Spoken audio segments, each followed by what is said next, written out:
大家好，歡迎大家收聽收睇《浩浩雙雙》，我係節目主持人李偉才。嗱，咁今日嘅題目呢就真係比較特別吓，咁呢就叫做人人都要有一點慧根吓。咁呢就我淨係齋講啦吓，就冇預備到 PowerPoint 嘅，所以大家呢淨係聽已經得噶啦。咁其實呢個題目我都想同大家分享咗好耐噶啦。咁我喺預備嘅過程入面呢，其實都好長啊嚇，因為我諗下我又寫低，諗下我又寫低，所以呢，我而家都係睇緊我自己寫低嘅一啲筆記嚟同大家分享嘅。因為講真呢，咩叫慧根呢樣嘢呢？其實都真係你有啲人會覺得幾抽象啦，或者幾空泛啦咁樣樣嚇。咁但係我自己又覺得係有意思嘅。啊，有同冇係有所不同啦，所謂嚇。咁但係其實佢包含嘅嘢咧，又真係好廣泛。所以一陣間我同大家分享嘅嘢咧，你可以話有啲咧係屬於常識性嘅嘢啦嚇，有啲咧好明顯係一啲人生嘅哲理嚇，或者叫人生智慧。其實有啲咧又同個人嘅修養有關喎，就包括你嘅胸襟啊嚇，你嘅領悟啊，你嘅境界啊咁樣，即係其實乜都包嘅真係。但係你話同上述嘅嘢係咪又完全等同呢？又唔一樣嘅喎。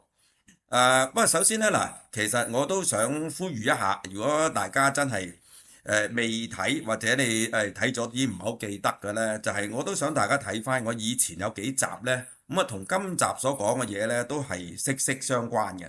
邊幾集呢？當然就係我看儒家思想啦，同埋我看佛家思想啦，係嘛？咁仲有呢係甚至係提問的藝術嗰一集嚇，入面即係提出好多問題呢，都幾有趣啦，唔係好多人會諗得到。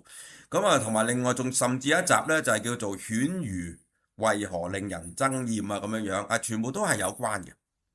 咁好啦，嗱咁而家開始啦。咁首先我就想引用孟子寫過嘅一句説話，佢就話呢：終身由之而不知其道者，眾也咁樣。咩叫終身由之而不知其道者呢？即係簡單嚟講呢，其實我嘅理解就係話呢，大部分人呢，生活喺呢個世界啦嚇，其實都係好多事物都係知其然而不知其所以然嘅所謂嚇。咁簡單嚟講就係比較上係睇到個表面就睇唔到個本質嚇。咁講真唔係淨係其他人啦，梗係包括我自己啦。其實每一個人都係嘅，只不過係一個程度上嘅問題啫。咁所以但係你即係人生嚟講，如果你係真係好中意思考㗎啦，好中意探索嘅咧，咁其實你就係想話追求咧，就唔係淨係嗰個知其然，你係想知道嗰個所以然所謂嚇。咁另外一樣嘢咧，其實我哋成日所謂慧根咧，真係往往同嗰個年齡咧唔係好大關係嘅。即係我哋即係話人生嘅智慧，咁梗係隨住你嘅年齡咧就會增長㗎啦，係嘛咁樣。但係真係有慧根嘅人咧，佢可以好後生嗰陣時咧，其實佢好多嘢咧已經俾佢睇得透，諗得通。但係如果你係冇慧根嘅話咧，就算你係活咗50年、60年、70年、80年，甚至去到90歲咧，你好多嘢都未必諗得通嘅，係嘛？咁所以咧。即係其實呢個就唔係普通嘅，就係我哋嘅所謂人生嘅經歷嗰啲嘅嘢嚟嘅，即係講得誇張啲，如果一個18歲嘅後生仔，佢係好有慧根嘅，喂，佢肯定咧係比一個完全冇慧根嘅人咧，即係活到68歲、78歲咧，可以話係即係更加睇得通透好多嘢，係咪？咁當然咧，講到呢個人生嘅閲歷。咁我就忍唔住講翻我自己嘅一個愛好啦，就係譬如古典音樂咁啊。咁古典音樂咧，我又唔知大家有冇聽過一個咁嘅説話，一個講法，就係話布拉姆斯嘅音樂即係差唔多好多人話係繼貝多芬之後最偉大嘅一個作曲家啦。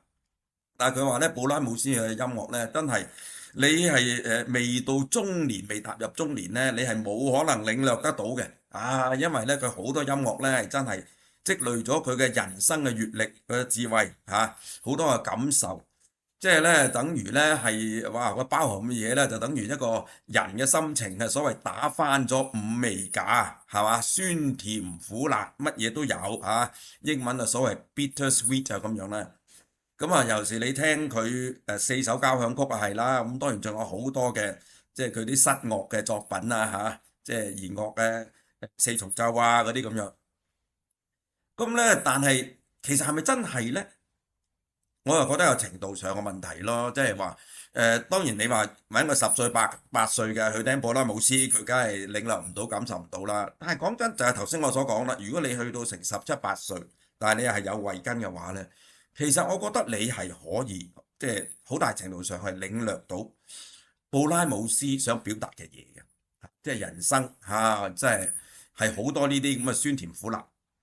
但係如果你係冇慧根嘅話，你唔好話去到中年啦，去到老年啊，就係話你頭先講下60、70歲，你都未必能夠充分領略到佢想表達嘅嘢。同樣都係一樣噶啦，譬如喺我哋中國咧，就係今次講翻哲學咧，就係莊子嘅哲學。咁啊，有好多人亦都咁講喎，佢話：誒，你未到50歲咧，你就無謂睇莊子啦，因為你睇咗咧，你都係唔明嘅啫，嗰啲嘢咧都係水過鴨背嘅啫咁樣。嗱，咁呢個咧，我又係唔係好同意嘅，係嘛？係咪真係要過50歲先睇莊子咧？咁好多人都係50歲之前睇莊子㗎啦，但係你話係咪佢係冇所得着嘅咧？我又覺得唔係。其實佢嘅得着有幾多咧？其實就係睇下你有幾多嘅慧根啊，係嘛？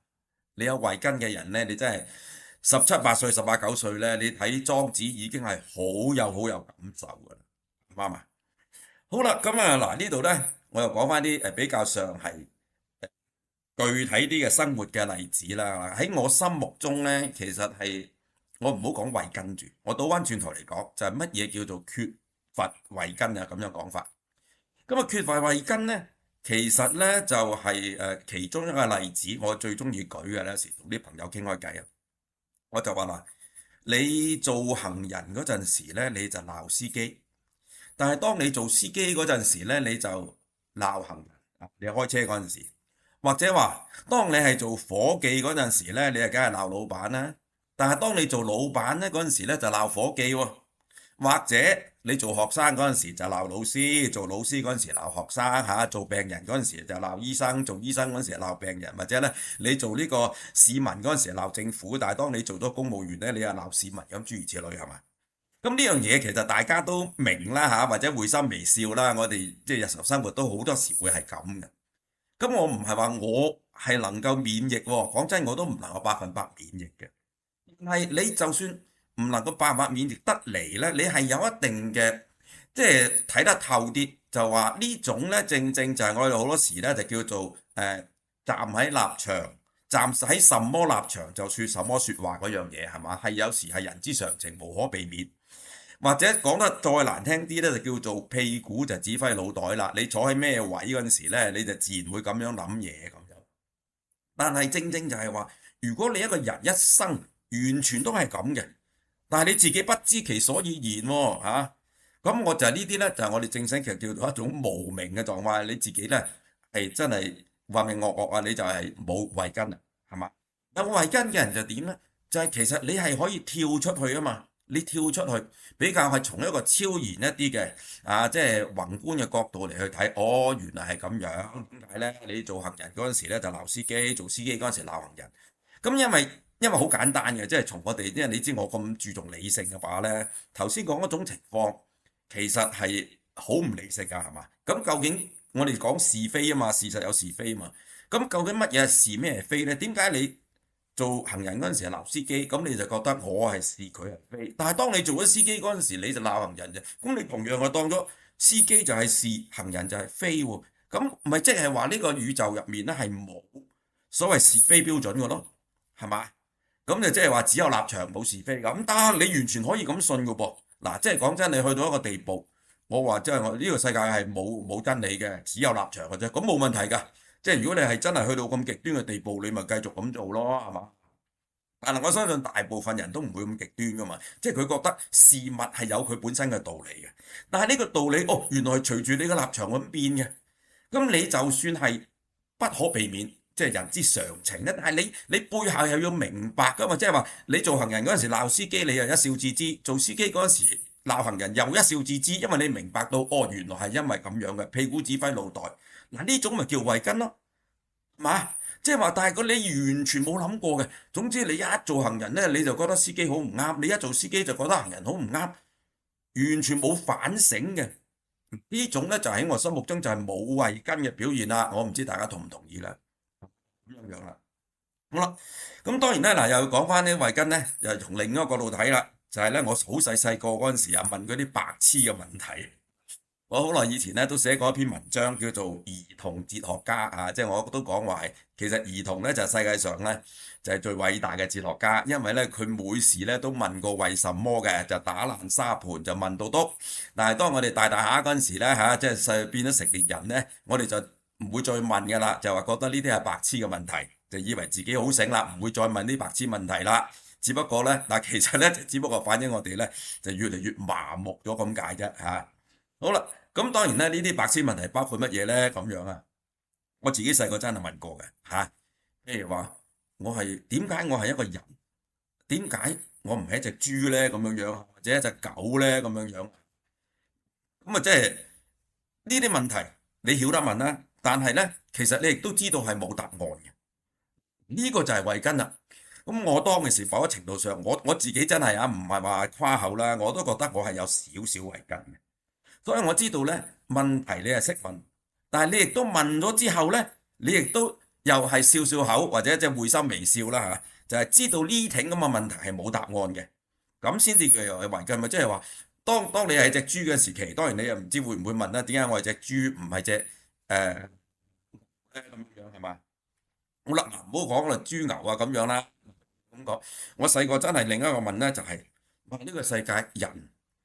就即係梗係萬物之靈啦，所謂啦。但係點解係要分男人同女人嘅咧嚇？咁麻煩嘅咧，你知尤其是小學生嗰陣時啦嚇，小學雞啦，啲男仔頭就走埋一邊，女仔就走埋一邊咁樣咧，就唔會撈亂嚟玩噶嘛。而且啲男仔又覺得啲女仔好煩噶嘛。咁所以咧，即係嗰陣時咧，你就會問一個問題啊，你點解呢個世界咁麻煩？點解要分男人同女人？同埋。即係即使佢既然已經分咗啦，冇辦法啦。但係點解我係男人？點解我唔係女人呢？咁樣樣。但係你一問呢個問題嗰陣時咧，嗱有丁咁多慧根嘅人都會諗到啦，又係會得微笑嘅，因為你知道呢個問題係冇意思嘅。因為當你真係生而為女人嗰陣時咧，你一樣會問翻同一個問題噶嘛，就話：誒點解我係女人？點解我唔係男人呢？如果我係男人就好啦，咁諸如此類啊，係咪啊？咁所以呢啲問題咧，你問就固然問，但係其實你明知咧係冇答案。就算係有答案都係冇意義嘅，呢啲就叫慧根啦。我好細個，我真係問過呢個問題㗎，因為我覺得即係有時即係我10零歲嗰陣時啦嚇，即係大陸仲係嗰啲文革嘅時期啊咁樣，我翻大陸探親啦，同屋企人啦就見到哇，真係一窮二白，好慘。咁啊，但係咧喺電視度咧就睇到即係美國嗰啲最先進嘅嘢嚇，又富裕又繁榮啊，又文明。咁於是咧，其實細個就已經問咯。唉，點解我會生為中國人而唔係生為美國人呢？如果我生喺美國就好啦，咁樣係嘛？咁但係其實又係呢個問題，我亦都知道呢。我固然係咁問啦，但係問得嚟你又知道係冇答案嘅，亦都冇乜意義嘅。啊，當你生為美國人嗰陣時，你又話啊，點解我唔生為法國人呢？法國人咁浪漫，乜咁有文化？唉，美國都係啲咁短嘅歷史啊，咁樣樣一樣道理啫嘛，係嘛？咁你身為法國人，你就話：哎呀，點解我唔係意大利人呢？哇，意大利嗰啲藝術仲好啦，咁樣樣係嘛？其實冇意思嘅，即係呢啲呢，某一程度上我哋就叫咩？叫做一個存在性嘅問題啊，叫做 existential problem。我哋咧其實係我唔知係咪個個人都會問啦嚇，但係我都懷疑咧，大部分人咧喺即係成長過程入面咧，某個階段咧都會問過下嘅嚇。但係咧即係你話有慧根嘅人就會問得多啲。咁嗱，得你咁講啦，咩叫慧根？原來慧根就係庸人自擾咁樣，係啱㗎，某一程度上都啱㗎，係嘛？冇慧根嘅人就永遠唔會庸人自擾㗎嘛，因為佢連問都唔識問，係咪？好啦，咁當然咧，另一個咧，我又好中意問嘅問題喎，就係話點解我會生喺今日而唔係生喺古代，或者係生喺未來咧？咁喎，因為咧我讀歷史，其實我都好細個都好中意讀歷史啊。咁你睇翻譬如《三國演義》嗰陣時係嘛，或者再早啲啊，楚漢相爭啊嗰啲咁嘅歷史事件啦，咁啊就即係當時即係少年時期啊，都睇到眉飛色舞啊就曉得話即係領略嗰陣時，哇幾多呢啲即係戰禍連連啊即係生靈塗炭啦咁啊都感覺嘅。但係個問題就係話，哇！以前真係咁有趣喎，譬如《三國演義》嗰陣時。哇！如果我嗰陣時係生於《三國演義》嘅時期就好啦，或者你係識得呢個西洋嘅歷史啦，你睇到哇，原來文藝復興時期，哇，周圍個個都係啲咁樣嘅大師級嘅人馬嚇，即係畫家啊、雕刻家啊，即係音樂家乜都好。哇！你話如果我生喺文藝復興時期就好咯，咁樣樣係嘛？咁樣咧，但係咧，因為我又中意科幻啊，我差唔多由小學6年班或者中學1年班開始，我就已經發燒科幻。科幻梗係想未來啦，咁我唉點解我要生活喺而家呢個20世紀呢？咁樣啊嚇，哇！即係你話我生活喺一個月球基地就好啦，或者甚至哇，如果我生活喺火星上面，你話幾好玩呢？或者話如果我哋已經生活到呢，就係喺未來已經同外星人相遇就好啦，唉，真係衰啦！點解我生活喺而家呢一刻呢？咁樣。咁嗰個問題咧，其實我係會問嘅喎，真係喎，即係嗰陣時我真係10零歲啦，我就問呢挺咁樣嘅問題。但係其實你嗱慧根嘅意思嗱，問呢啲問題唔算有慧根啊，唔算有慧根。但係個問題你再反思，你就話啦，其實你都係又係會心微笑嘅啫，就係因為如果你生喺古代咧，你一樣會咁講㗎，係嘛？譬如你生喺宋朝就話，哎呀，點解我唔生喺呢一個春秋戰國咧？咁樣樣係嘛？如果你生喺春秋戰國就話啊，點解我唔生喺夏商周咧？咁一樣嘅啫嘛，係嘛？即係你啲問題係永遠冇答案嘅。就係話，因為就算你生喺一個咁樣嘅火星基地度出世嘅，咁你就話啊，點解我又唔生喺呢個19世紀嘅地球啊？哇，好玩好多，或者點解我唔生喺500年後啊？可能我已經去到第二個銀河系啦咁樣樣。因為呢啲問題呢，係即係你可以話，其實嗰個所謂冇答案呢，係好微妙嘅，即係唔係話真係冇答案，而係話你即使有咗答案呢，你個問題都繼續存在嘅，係咪？即使你係生活喺500年後，你又會繼續問呢個問題：點解我唔生喺古代？點解唔生喺未來？嚇！即使你生活喺5萬年後，你都會問呢個問題噶嘛？即係呢啲問題係永遠都問到嘅。咁所以咧，你了解到呢樣嘢咧，其實就係嗰個就叫少少嘅慧根啦，係嘛？咁當然仲有一個咧，就真係嘅，我去到入到大學嗰陣時先有啦，即係不至到話10幾歲都係咩啦，都係大概係可能係19、20歲咁啊嚇。喺大學嗰陣時咧，我真係哇搞咗好多嘢，點着咗好多個火頭啊嚇，即係好多活動又搞，咁啊又要讀書又要追女仔，忙到不了。我都話試過咧，喺個記事簿度咧就要寫低就係明日待辦事項咁算啦，或者未來數日待辦事項咧，哇！真係我係寫咗幾十項嘅，亦都試過瞓咗落床咧，瞓唔着，瞓得成半個鐘頭啦，突然間醒起一樣嘢，唔記得集低，即刻起身就喺個記事簿度咧又再寫低就話，原來聽日仲要做呢樣嘢咁啊！即係嗰陣時好癲嘅，真係，即係搞學生活動啊！咁但係嗰陣時咧就有一個強烈嘅諗法啦，就係、其實好多人都講過呢樣嘢㗎啦，就係、哎呀，一日24小時真係唔夠用啊！如果一日有48小時就好啦咁樣。嗱、個關鍵就係啦，就係、話你問呢個問題咧，絕對同慧根無關嘅，好多人都會問啊。但係如果你問咗呢個問題之後，你又會心微笑，知道呢個問題係荒謬嘅，即係俗啲叫戇居嘅。點解咧？就係、話其實假設你一日真係有48小時，咁你又會攞嚟做多好多嘢啦，係嘛？但係你一樣係做唔切㗎，因為你一定會排更多嘅嘢，係即係令到你係唔夠時間做嘅，啱唔啱啊？你講真，亦絕對有可能啊。譬如你係去到第二個星球上面，可能有啲外星人啊喺個星球，佢自轉一個週就係48小時嘅啊。咁啊講真，月球嚟添啦，月球一日係14日，一晚就14日咁樣嘛嚇，咁即係從天文學嘅角度嚟講，大家知道呢個絕對係有可能嘅喎，一日48小時，但係冇意義噶嘛。其實我哋問呢個問題咧，只係一種慨嘆嘅啫，即係話唉，點解永遠都唔夠時間做嘢咧？咁樣樣，你話一日48小時就好啦，咁樣樣喎。但係你曉得反思，就係話呢個問題係戇居嘅咧，咁就叫有慧根。但係你唔曉得反思呢個問題係戇居嘅咧，你就叫做冇慧根啦。嚇，因為你明知就算俾148小時你，其實係冇分別嘅，一樣嘅啫嘛，個情況冇改變嘅喎，係咪啊？咁所以咧，譬如另外一個就係、我細蚊仔都會諗個問題咧，就係、其實一個人死咗之後係點嘅咧咁？咁你即刻就會諗到啦。嗱，當然我假設啦嚇，即係你係冇宗教信仰，而且係信呢個人死如燈滅，好似我咁樣樣嚇。即係如果你係信有呢一個輪迴轉世啊，或者係有永生啊咁樣啦嚇，咁啊梗係另一個案啦。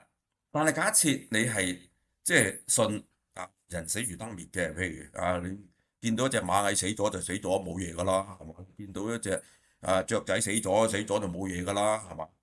我咁你有個人死咗咪就係好似隻雀仔死咗冇嘢咯。咁但係然後你問一問題，人死咗之後會係點咧？咁你明知呢個咧就係一個即係典型嘅冇答案嘅問題或者荒謬嘅問題係嘛？咩叫死咗？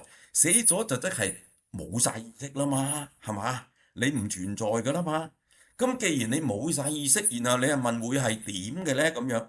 咁呢個問題本身係咪即係一個自相矛盾嘅問題啊？嚇，根本係一個唔成立嘅問題添喎，我哋叫做。咁所以問題又係啦，你曉得問呢個問題唔算有慧根，但係你曉得呢個問題係一個唔成立嘅問題咧，嗰個先叫做慧根，係。咁啊，即係你都可以嗰陣時我都諗過嘅就係話你可唔可以想像宇宙唔存在係點㗎啦？咁樣你諗下嘛，你可唔可以想像啊？宇宙唔存在，但係咩叫宇宙啊？宇宙就係無所不包噶嘛，乜都包晒噶嘛，當然包括你啦，係嘛？同埋你嘅意識啦，係嘛？咁所以即係話，如果一個宇宙唔存在嘅話，咁即係你都唔存在啦，你嘅意識都唔存在啦。然後你問宇宙唔存在係點嘅咧？咁呢個問題本身就係荒謬嘅，係嘛？即係又係一個唔成立嘅問題啊，係嘛？咁所以你曉得問呢個問題唔算有慧根。你了解到呢個問題係一個唔成立嘅問題，先至叫做有慧根咯，啱唔啱啊？即係嗰個其實唔係好大嘅慧根啦，係一個小小嘅慧根啫，係嘛？咁呢個就係即係我哋中意思考嘅人，同埋中意咧係要反思嘅，成日都係嘛？咁嗰啲咧先至係嗰個慧根嘅萌芽啦。咁咧就嗱，但係另外一個我又從另一個角度睇，嗱講真咧，我係預備咗好多呢啲所謂慧根嘅嘢，今日係講唔晒嘅，可能都要分2集或者3集。因為咧嗱，我而家講到咧，我列出嚟啦，我當係一個咁一點一點啦，係講到第14點嘅啫。但係其實咧，我喺呢一個我筆記度咧，我係列咗155點，要講晒咧，可能幾個鐘啊。咁所以咧，我講到咁上下，我都會停㗎。咁啊，希望大家留言，如果你哋想我繼續講咧，我就會再講多集嚇。咁但係如果你唔留言，咁就冇辦法啦。不過可能我都會講，我中意講我自己嘅嘢嘅啫，其實。好啦，嗱，其實咧，我另外一個角度嚟去睇有冇慧根咧，就係有時講笑啊，一班咁樣嘅太太或者少奶奶啊，坐埋一齊，咁啊講啲男人啦咁樣，咁其實我唔知㗎嚇，即係話啲女士坐埋係咪好中意講男人？講真，我哋啲男士坐埋咧就真係唔係好中意講女人嘅，因為好得意嘅呢樣嘢，我唔深入講啦，呢個男女之別啦嚇。好啦，咁但係咧，譬如佢哋講男人，佢假設佢哋個個都結晒婚㗎啦，咁但係講起咧，啲男人好衰嘅，個個都好鹹濕嘅咁樣樣，好麻煩啊咁樣樣。咁但係，譬如假設咧，就係有一個女士，咁就講真啊，所謂男有貓兒就不貪腥啦嚇，邊隻貓係唔中意食魚嘅？佢話咧係男人啊都唔得㗎啦，不過除咗我老公嗱咁樣係嘛？我老公係除外㗎，我老公即係好專一㗎，點樣點啊，有我就夠㗎啦咁樣樣喎。好啦，咁佢講咗呢個説話係冇問題嘅，呢個係佢信啦係嘛？係咪事實唔緊要？但係假設嗰度有10個8個呢啲太太，咁然之後咧，嗰啲太太聽完之後咧，係啊，我都好同意啊。佢話咧，其實呢個世界所有嘅男人都鹹濕㗎，除咗我老公咁樣。咁於是咧呢個第二個啦，然後第三個聽到又一樣咁講，第四個又繼續咁講，係嘛？不如假設有10個咁算啦，誇張啲啊，10個人都係咁講，咁然之後大家咧就好開心，繼續飲嘢啊，繼續食嘢啦咁樣。嗱，呢度就好有趣，好有趣，係嘛？即係呢個情景啊！我嘅意思就係話，即係佢哋當然你話大家都係咁樣好信啊，好開心啦，係嘛？個個男人都鹹濕嘅，除咗我老公咁樣樣。但係你哋即刻會諗到㗎啦，就係其實係每一個人講嘅嘢，第一個人講嘅嘢可以成立，但係第二個人講嘅咧已經同第一嘅咧係絕對矛盾嘅，係咪啊？因為佢話除咗我老公啊嘛。咁第一個人講嗰個老公咧，咁然後第三個講嘅咧就更加矛盾啦，一樣，因為佢同第一、第二矛盾啊嘛。第四個講嘅咧就同第一、第二、第三矛盾啊嘛，係嘛？個個都就話除咗我老公，咁即係話其他嘅都係鹹濕噶啦咁樣嘅。咁所以咧，佢哋完全知道咧，佢哋每一個人講嘢，即係由第二個人講嘅嘢開始咧，係全部係荒謬嘅，係嘛？係完全係自相矛盾嘅。但係嗰個問題咧，佢哋唔覺得自相矛盾喎，佢哋仲覺得哎呀好開心啊，咁繼續飲嘢食嘢喎。嗱，咁呢種就係一個好典型嘅冇慧根嘅表現啦。咁但係你可以咁講嗱，我唔係批評緊呢啲女士嚇。即係唔係好嚴厲批評啦，可以咁講啦，係嘛？即係其實我覺得都係無傷大雅嘅，即係佢哋咁樣講完之後係嘻嘻哈哈笑，繼續飲嘢食嘢，咁啊係冇問題嘅。但係我只不過係從一個即係你知我係好注重理性、好注重邏輯噶嘛。咁我嘅意思就係話，你如果從一個即係最基本嘅簡單嘅理性邏輯嚟一睇，喂係完全荒謬絕倫嘅喎，佢哋即係咁樣講而又覺得冇矛盾喎。嗱，個關鍵就係喺呢度啦，你覺得冇矛盾就係一種無明嘅狀態啦。但係你覺得有矛盾呢？即係其實你一講完之後你就啞然失笑，覺得有矛盾，但係冇所謂咁咪繼續咁講咯。嗱，冇問題，嗰個係高一個層次嘅，係高一個層次嘅智慧，你可以咁講。但係你完全覺得冇矛盾呢，咁你就冇慧根咯，係咪啊？因為你睇唔出佢之間係完全係充滿着矛盾嘅。嗱，仲有一個嗱，呢個係淨係講話男人鹹濕呢啲就低層次啲啊，高層次啲就係講啊，即係話咧上帝會唔會回應我嘅即係祈禱呢樣嘢啦？就係有一班好虔誠嘅教徒就係朝聖咁，但係咧中間要坐船嘅，點知突然間就遇到大風浪嚇，呢條船都可能就嚟沉啦。咁但係咧，所有嗰啲教徒咧都喺度跪喺度嚟去喺個船艙入面咧就係祈禱，就希望咧上帝咧能夠打救佢啦。即係就算架船沉咗咧，我都唔會浸死啦咁樣啦嚇。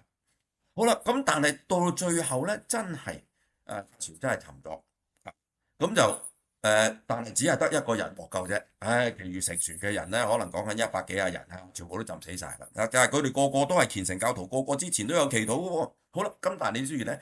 你講翻嗰個獲救嗰個，即係話幸存嗰個人，好啦，但係獲救之後，佢就覺得哇，呢個簡直係一個奇蹟啊！哇！成船嘅人都死晒喎，你幾嚴重呢個海難係嘛？但係只係得我一個獲救啫喎。啊，就梗係因為我頭先好虔誠咁樣祈禱啦，真係感謝主啦，真係咧我嘅祈禱咧係得到回應啦，係嘛？咁樣咧就即係要歌頌呢個上帝啦。但係佢完全冇諗過嗱，呢個問題就係，如果我哋真係去睇一睇佢嘅，呢個其實係代表一個咩情況咧？代表就係話，如果佢係獲救嘅嚇，全船人死就獲救，佢就應該哇感謝呢個上帝，歌頌上帝。咁但係其他人點呢？其他遇難嘅人又點呢？喂，佢哋都一樣係好虔誠咁樣，係向上帝祈禱，希望佢能夠即係救佢嘅喎，係嘛？咁換句話講，咁其他嗰啲人你又點睇呢？咁你點解你又唔會喺度覺得嚟責備呢個上帝甚至詛咒呢個上帝，就話點解你令其他人死晒？係嘛？因為你淨係救我係唔足夠嘅，你一係就唔救，一救就應該救晒成船嘅人先係噶嘛？你睇下，因為成船嘅人個個都咁虔誠喺度祈緊禱喎，但係你只係救我喎，係嘛？喂，好有問題啫係嘛？咁另一個角度睇就係話，喂，其他嗰啲遇難嗰啲人。遇咗難佢死咗啦，咁但係你知道啦，即係如果喺好即係對於佢真係宗教嘅人咧，佢死咗其實唔係表示乜都冇噶嘛，佢仲有存在噶嘛即係我唔理你喺邊度啦，即係上天堂落地獄，抑或喺 limbo 咩 purgatory 乜都好啦，係嘛？即係唔同嘅宗教有唔同嘅講法，但係總之佢仲有一種存在啦。好啦，咁即係話死，但係死咗嗰啲人，如果按照即係嗰個獲救嘅人係呢個即係呢個讚美歌頌上帝啦，係嘛？咁死咗嗰啲人係咪應該呢個咒罵上帝呢？係嘛？喂，我咁虔誠咁祈禱，但係你就唔救我，淨係救佢，咁所以我邏輯上我一定應該咒罵你啦，係嘛？咁但係你諗下，所有虔誠嘅教徒就遇到呢啲情況嚟，呢啲情況絕對係有可能出現㗎，係嘛？亦都歷史上應該會出現過啦，類似嘅嘢係嘛？但係從來唔會有教徒。佢唔會曉得咁諗，不當然咁講，佢個宗教係唔容許佢咁諗。點解呢？因為你知道呢，即係呢個有神論入面呢，係有一個係無敵噶嘛。無敵就係話神嘅意志點係我哋凡夫俗子可以嚟去了解㗎。咁英文呢，即係嗰句無敵嘅呢，可能大家都聽過啦，就叫做 God moves in mysterious ways，係嘛？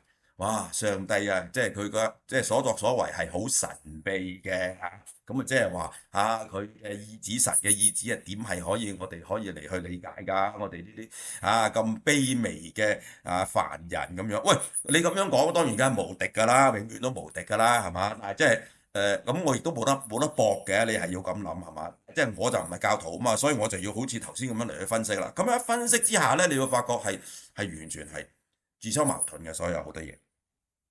好啦，咁樣咧就跟住落嚟，我又從另一個角度嚟去睇個所謂慧根呢樣嘢啦嚇，慧根呢樣嘢啦，其實有好多都係同我哋一般嘅所謂人生哲學啊、哲理啊嚇、修養啊係有關嘅。咁譬如呢度講啦，我哋講人心不同，各如其面嚇，即係話你就唔好以為話你咁諗，人哋一定咁諗。或者你係中意呢樣嘢，人哋就一定中意呢樣嘢嚇，或者你係好人就個個都係好人，係咪啊？梗係唔係啦。正所謂人心不同啊，嚇個心嗰個差異咧，各如其面，即係等於我哋個樣一樣。你諗下，個個人嘅樣都唔同嘅，所以你點能夠假設個個人嘅心都一樣咧？咁樣嗱，但係呢度先至有趣喎。有趣咧就係話，但係我哋有一個講法，又叫做人同此心，心同此理，啱唔啱啊？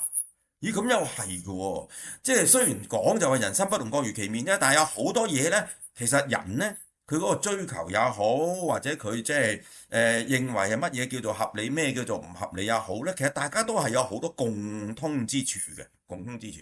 所謂人同此心，心同此理啊嘛。咁呢兩種講法，喂，邊種啱咧？嗱，呢個咧就所謂咧，即係少少慧根嘅咧，就明白一樣嘢，就話兩個都啱。兩個都啱，咁呢個我都係要到成30幾歲，我先無意中喺本書睇到一句説話嘅。佢話世界上好多偉大嘅真理咧，佢嘅特質就係咩咧？就係佢個反面咧都係偉大嘅真理。嗱，呢個真係哇，即係可以話唔知點理解係嘛？即係好微妙啊！但係某一程度上呢個講法就啱喎。偉大真理嘅一個特色就係佢嘅反面都往往都係一個偉大真理，即係你要將兩個好似表面睇上嚟互相矛盾嘅真理呢，其實結合埋一齊啊！咁另外一個最簡單嘅就係英雄做時勢，時勢做英雄啦，係嘛？咁究竟係邊樣嘢呢？得就兩個都啱嘅喎。咁即係當然呢個佢唔係話同一時間，唔係應該係咪叫同一時間呢？其實真係佢喺唔同嘅情景底下啦，係嘛？係英雄做時勢。但係喺另一個情景底下咧，係時勢做英雄，但係亦都甚至係同一個情景都得㗎，同一個時段都得㗎嚇。所以兩樣嘢都成立嘅。咁呢個咧，你明白到呢看似矛盾嘅道理係並存嘅話咧，都係一種慧根嚟嘅。人心不同，各如其面；人同此心，心同此理，係嘛？好啦，唔係引申落去一個人生哲學啦，人生哲理啦，就係我哋即係跟翻人心不同嗰度啦，就係話若要人似我，除非兩個我，大家都聽過啦，係嘛？即係咧，我哋唔能夠要求咧個個原來都好似我一樣嘅，真人哋有唔同嘅睇法係好正常嘅。咁點能夠要求個個人對啲事物嘅睇法都同你一模一樣咧？咁樣咁所以咧就若要人似我，除非兩個我啦。咁另一方面咧，我就講到啦，人就梗係有優點缺點㗎啦，係嘛？咁所以咧一個基本嘅人生嘅哲理嚇，你話慧根都得，就係人無完人啊嚇，就係十隻手指都有長短啊嘛，我哋即係俗語咁講啦嚇。咁所以咧，我哋唔能夠要求你自己都唔係一個完美嘅人啦，邊個夠膽話自己係完美嘅人？絕對冇可能啊！咁你又點能夠要求嚇，即係對方都係一個完美嘅人咧嚇？即係每人有缺點，咁你又要你除非唔同佢做朋友，你同佢做得朋友，甚至做夫妻啦嚇。你就要包容佢個缺點咯。因為當然講係好易，但係做係好難。你都要明白呢個道理喎。咁但係另一個咧，當然就係人誰無過啦。咁啊過而能改，善莫大焉啦。都係一啲基本人生道理嚟㗎。咁但係再進一步咧，就係三人行必有我師焉啦，係嘛？就孔夫子所講㗎啦嚇。你唔好以為你自己點樣呢個飽讀詩書就滿腹經綸係嘛？乜嘢都識，你傻啦！你唔好仲有幾多嘢唔識啊？嗱，當然呢個亦都係牛頓一個名句啦，係嘛？佢話其實我唔知人哋點睇我。但係喺我眼中咧，我就似乎我就好似我就只係一個細路仔，就喺個海邊嗰度啊，咁啊偶然間咧執到一啲比較靚啲嘅貝殼咧，就歡天喜地。但係其實咧真理嘅海洋咧根本咧就喺我面前咧，我都仲係懵然不知嘅咁啊！呢個牛頓講喎，犀唔犀利啊？呢句説話。咁所以如果牛頓都係咁講，我哋就更加啦。咁所以你點會話乜嘢都識晒？冇可能啊！咁所以三人行必有我師三個人行埋一齊咧必然咧有人咧係可以做我嘅老師，係有好多嘢教到我嘅。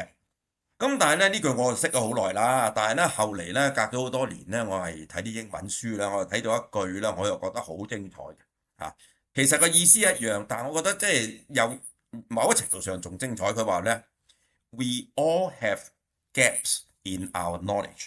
我哋每一個人嘅知識咧，其實都係有啲空白嘅地方嘅，有唔少空白嘅地方嘅。Only in different areas，只不過嗰啲空白嘅地方係喺唔同嘅位置啫。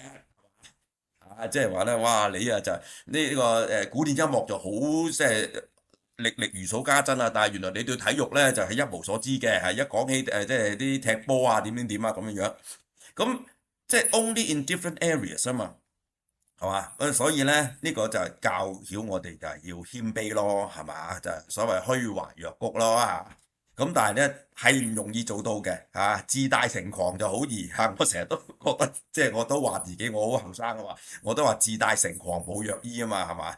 咁但係咧其實你亦都明白到呢個係一個某一種係完全唔合理嘅，即係自大根本係完全唔合理嘅，因為其實你唔識嘅嘢仲有幾多啊咁啊係嘛？咁所以就係虛懷若谷就係我哋嘅理想啦，係嘛？咁另一個其實都係呢個儒家思想入面啦，即係孔子嗰啲嘅理想就係人生嘅智慧就係見賢思齊焉，見不賢而內自省也啦。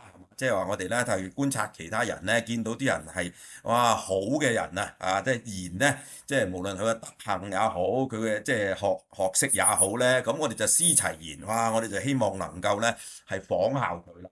即係達到好似即係佢嘅境界，但係見不賢而內自省但係見到啲人唔好嘅人咧，咁你就要去警戒自己啦你去警惕啦，即係呢個反省啦、自省也啦咁樣樣係嘛咁所以咧，即係呢啲就係即係人與人嘅相處啦。嗱，另一個咧當然係聽過啦。就係喺西言咧，就係叫 One man's meat is another's poison 一個人嘅美食咧，就係另一個人嘅毒藥咁樣。咁所以咧，亦都要明白到咧，即係每一個人嘅喜好都唔同嘅，即係唔能夠話去監人一定要中意你嘅嘢咁樣。咁所以但係中文咧，後嚟我先知原來有一句咧係幾咩嘅喎，即係好類似，我唔知係有幾古老啦呢句説話啦因為係近代嘅人作啦。佢話叫做彼之瓊漿，與之砒霜即係對於你嚟講，哇就係一個好似瓊漿玉液咁樣嘅美酒。咁但係咧對於我嚟講咧，可能就係毒藥啦，就係砒霜啦，佢押韻啊嘛，係嘛？好啦。好啦，咁最後咧，可能講埋呢少少咧，我都要暫停啦。我唔想講咁耐成日都想即係我都批評啦，俾啲朋友就話你咁耐係冇人睇㗎，而家喺網上咁，但係我唔知點解，我講親啲題目咧，即係我認為都叫做講得有頭有尾啦，就都要成個鐘嘅咁。好啦，今集我唔知幾耐即係講埋呢度少少啦，都係講生死啦。咁呢個就係最重要㗎啦，講真就係一個叫做生死觀咁一定係同慧根有關㗎啦，係嘛？大家知道生老病死都係人生嘅必經階段啦。尤其嗰一集我講呢個我看佛家思想，咁你知道我哋呢個釋迦牟尼呢個太子悉達多，佢就係最先睇到生老病死嘅現象然後引發佢呢個咁深刻嘅思考咁樣。咁當然於是咧，你就會問點解一定要有生老病死咧咁樣樣？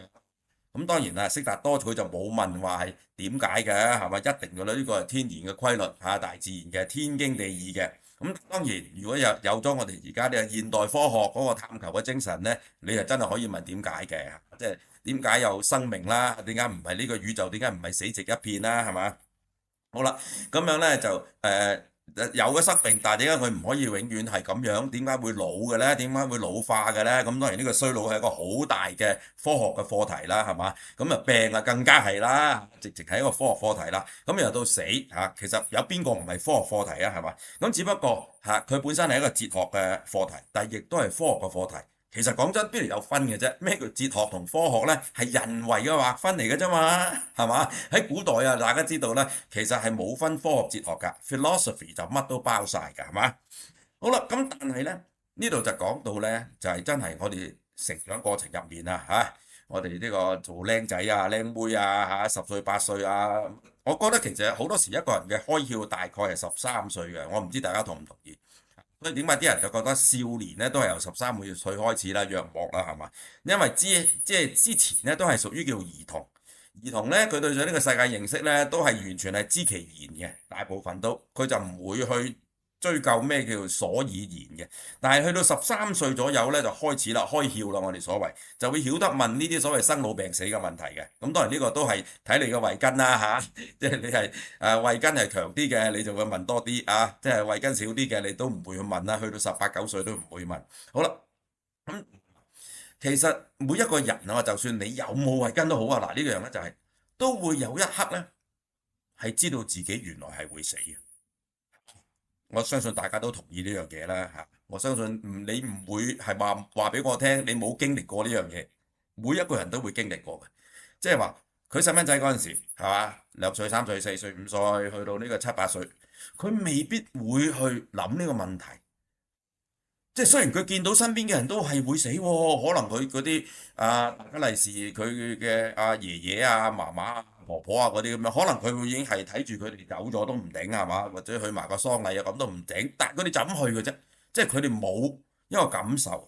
好啦，但係你去到13、14歲啊咁樣咧，你可能就會真係你突然間有一刻有一日已經諗到唔係喎，原來我都會有一日哦，好似嫲嫲、爺爺啊，或者乜嘢，你睇新聞都見到，每日都好多人死啦，係嘛？啲車禍啊咁樣樣係嘛？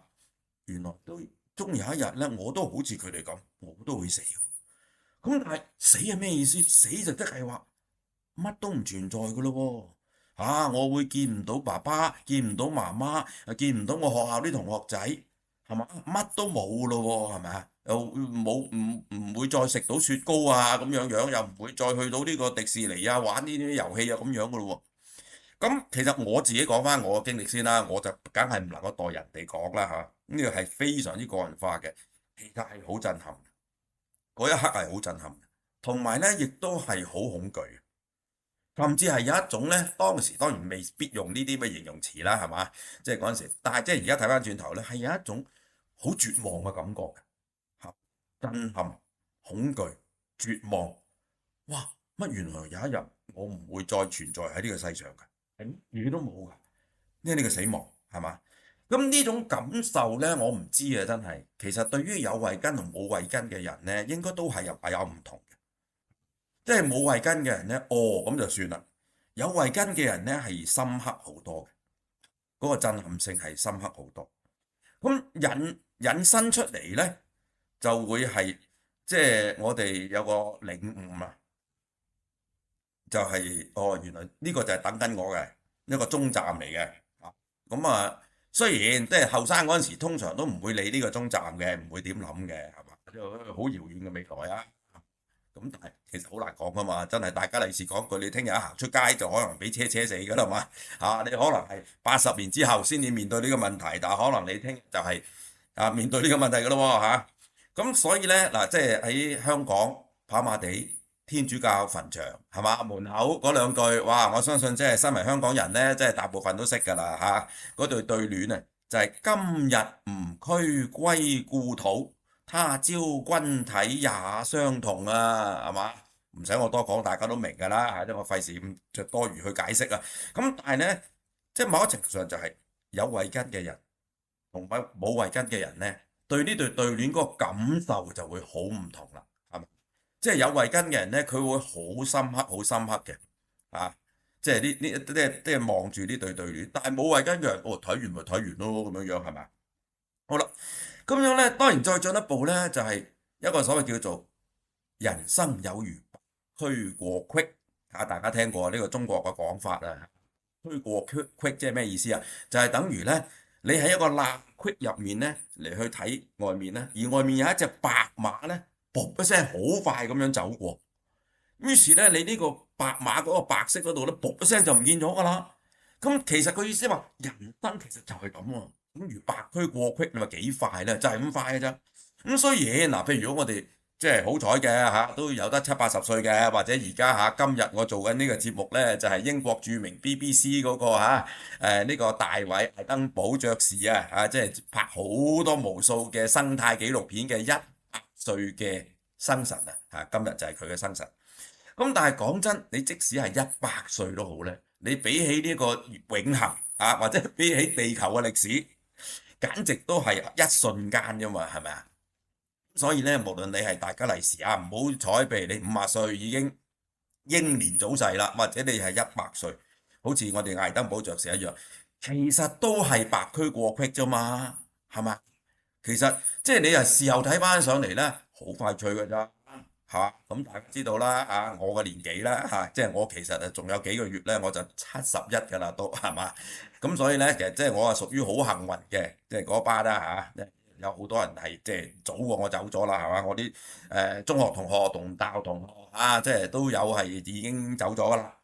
咁樣咧，但係你係感受到人生苦短匆匆數十寒暑，白駒過隙咁樣咧，其實呢個感受咧又係啦，有慧根同冇慧根嘅就係唔同咯，係嘛？嗱，咁但係我哋亦都咁講嘅，你如果成日你個感受好深，係咪表示就係一種智慧咧？其實唔係喎。即係如果你成日都受呢個問題所困擾嘅，呢個就係等緊我個終站啦，人生苦短點點點，咁而令到你咧好低落嘅，甚至好抑鬱嘅，喂，其實咁你就冇慧根，即係慧根其實即係某一程度上係智慧啦，因為佢都有個慧字啦，係嘛？嘅意思就係話我哋係明白咗、了解咗，好有深刻嘅體會有領悟，但係唔會受到佢嘅嘅影響嗱，咁先叫慧根啊嘛，係嘛？即係你明白到人生苦短，但係你唔會因為咁樣愁眉苦臉，又或者係終日憂心忡忡，係嘛？你而係咧繼續咧係積極奮進即係立己立人，係活好每一天咁樣嗱。咁呢個當然頭先講過啦，所謂慧根也者就係人生嘅修養啫，係嘛？亦都好多咪就係叫慧根咯，啱唔啱啊？咁呢度咧忍唔住咧都講一講咧。其實我喺都就有幾多年啦，7、8年前最少啦就去過南美洲啦，咁去過秘魯同呢個玻利維亞啦咁樣。咁嗰陣時咧佢哋原來都係成日都播嗰首音樂咧，就叫 El Condor Pasa。El Condor Pasa 咧就係 I'd rather be the spiral than a nail 噠噠噠噠噠噠噠噠噠噠噠噠噠咁呢首歌呢，其實我中學嘅時期已經好中意㗎啦。咁但係當時我聽緊係英文歌啦，原來呢，佢係即係譯咗做英文嘅啫。佢最先係西班牙文嚟嘅。咁樣呢，就係呢一個係好似玻利維亞嘅人作嘅，係60年代作嘅啫，上世紀。咁但係呢，即係我就同啲導遊講起啦，我話呢首歌原來係你作㗎咁樣樣嚇。咁佢話係啊咁佢話其實係咩意思呢？咁原來 El Condor Pasa 咧，Condor 咧就係嗰度嘅鷹就叫 Condor 喎，即係南美洲嗰啲最大嘅鷹佢叫 Condor。Pasa 咧原來即係西班牙話就係經過咁解啫，即係 pass 咁解啊。El Condor Pasa 咧原來嘅意思就話睇嚟一隻大鷹喺個天度飛，唰一聲咁樣飛過。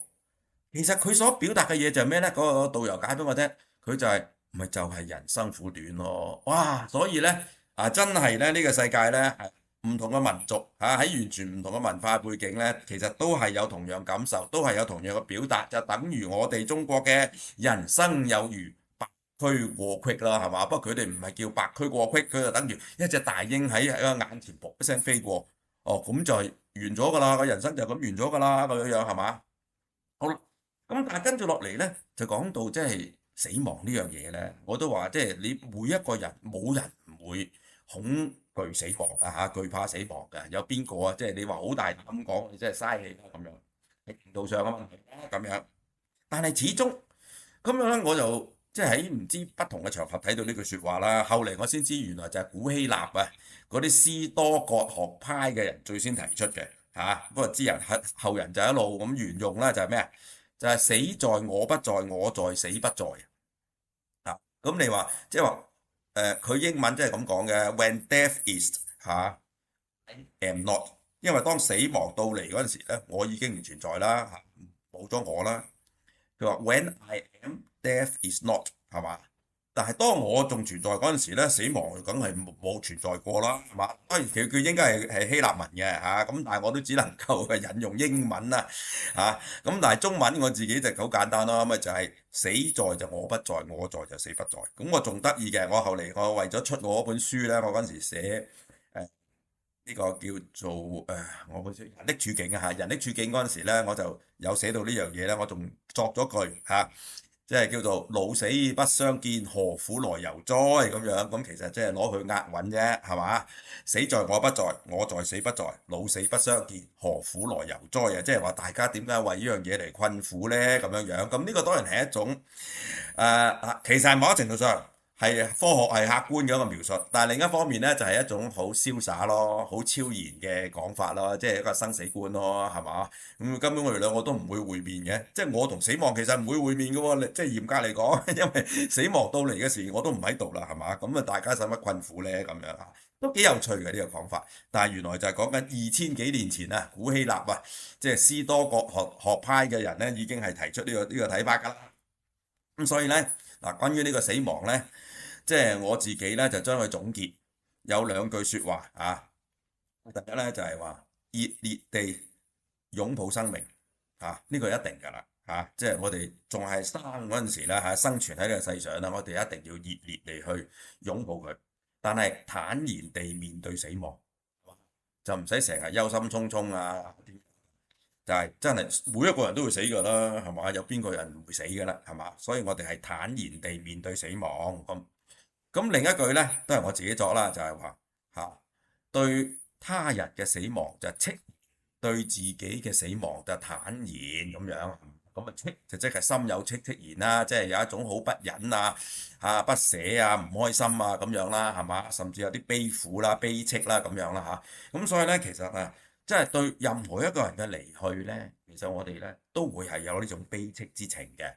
咁當然呢種悲戚之情呢係親疏有別嘅嚇，因為每一日咁多人死，如果你每一個人死都係好似真係即係講得俗啲死老豆咁呢，你就唔使過活㗎啦，係嘛？咁所以呢個墨子嘅兼愛呢，即係我中學時期我都覺得係唔通嘅嚇。兼愛又係墨子講啊嘛，就係話呢，即係對每一個人呢，即係都好似係你嘅爸爸。咁樣係一種好偉大、好崇高嘅理想，但係現實係冇可能噶嘛，因為你好簡單，譬如你真係即係喪父喪母，你呢種悲痛真係好大好大嘅。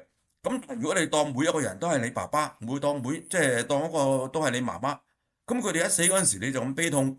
咁你咪即係由到出生到入墳墓，你都乜都唔使做咯，你都喺悲痛之中過活啦，係嘛？咁梗係唔係啊？係有親疏有別嘅。嗱，親疏有別呢樣嘢係正常嘅嚇，即係有時我哋雖然係即係一種貶義啦嚇，譬如話啲人又唔係任人唯才啊咁樣，但係如果你從另一個更高嘅層次嚟睇，呢個係好自然其然嘅，喺生物嘅演化入面，梗係親疏有別啦，係嘛？好啦，咁樣呢就係但係所以呢，始終即使係親疏有別，你對別人嘅死亡都係戚然嘅。即係講真，你就算睇新聞咁樣，突然間你話哎呀有個細路女俾車死咗咁樣，咁你嗰種心入面嘅感受都揦住係咪啊？咁其實如果你冇呢種冇呢種感覺呢，你就叫麻木不仁，係咪啊？但係就對自己嘅死亡坦然咯，咪即係翻頭先我嗰樣嘢咯。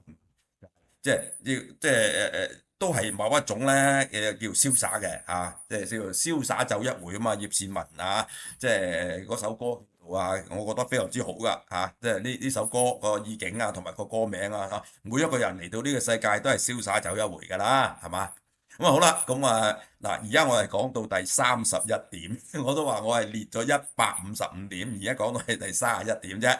咁但係我諗都約莫足夠，我相信咧，即係大家咧，即係聽完我頭先講咁多咧，都約莫明白就咩叫做慧根呢樣嘢咯，係嘛？咁所以係咪即係話每一個人啊都係要有慧根咧？啊，即係再簡單，我講埋第32點都講啦。其實32點就係我寫咗幾個字啫，就係、做人咧嚇，人生在世咧要成日都有呢個平常心啊，或者咧就叫做咧，我哋係要睇開啲、睇遠啲，就係咁解咯，就唔好執着咯，好嘛？好啦，咁啊今日嘅分享咧就到此為止啦，咁啊，拜拜。